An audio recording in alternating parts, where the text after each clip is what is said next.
আজকের গল্পটি সত্য ঘটনা অবলম্বনে লিখেছে মণিদীপা মুখার্জি। আজ থেকে বেশ কয়েক বছর আগের কথা। বীরভূম জেলার অন্তর্গত দেরিয়াপুর নামে এক গ্রামের ঘটনা। দেরিয়াপুর গ্রামটি বেশ বড়। সেখানে পোস্ট অফিস, স্কুল, স্বাস্থ্যকেন্দ্র সবই আছে।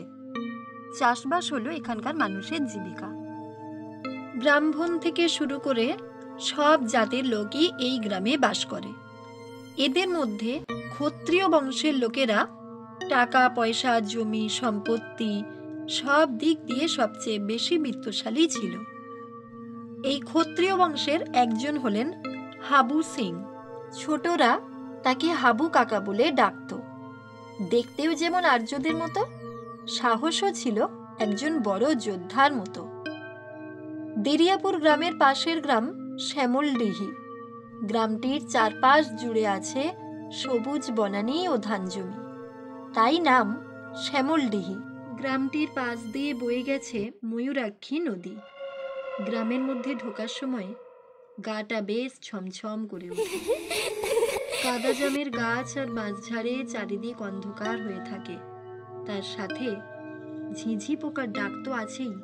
হাবু সিং দেরিয়াপুর গ্রাম থেকে বেরিয়ে রোজ রাতে শ্যামলডিহির পাশে ময়ূরাক্ষী নদী পেরিয়ে ওপারে যেতেন চাষের জমি রক্ষণাবেক্ষণ করতে। সেদিন ছিল বৈশাখ মাসের পূর্ণিমার রাত। চাঁদের আলোয় নদীর জল চকচক করছে। হাবু সিং একটা লাঠি হাতে পায়ে হেঁটে নদী পেরোচ্ছেন। এমন সময় হঠাৎ দেখতে পেলেন প্রায় 8 ফুটের মতো লম্বা লাল বস্ত্র পরা একজন ধেয়ে আসছে সামনের দিকে।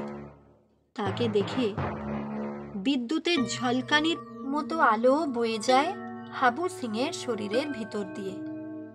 ভয়ঙ্কর চিৎকার করে হাবু সিং অজ্ঞান হয়ে বালিতে পড়ে যায়।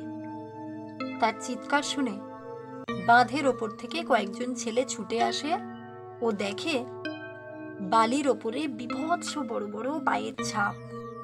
এরপর হাবু সিং এর বর্ণনা ও ছেলেদের দেখা পায়ের ছাপ অনুযায়ী স্পষ্ট বোঝা যায় যে সেগুলো কোনো সাধারণ মানুষের নয়।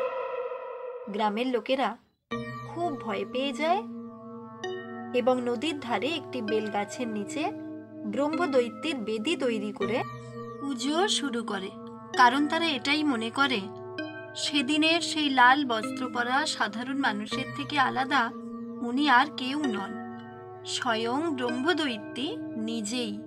উনি সবাইকে অশুভ দৃষ্টি থেকে সাবধান করতে এসেছিলেন।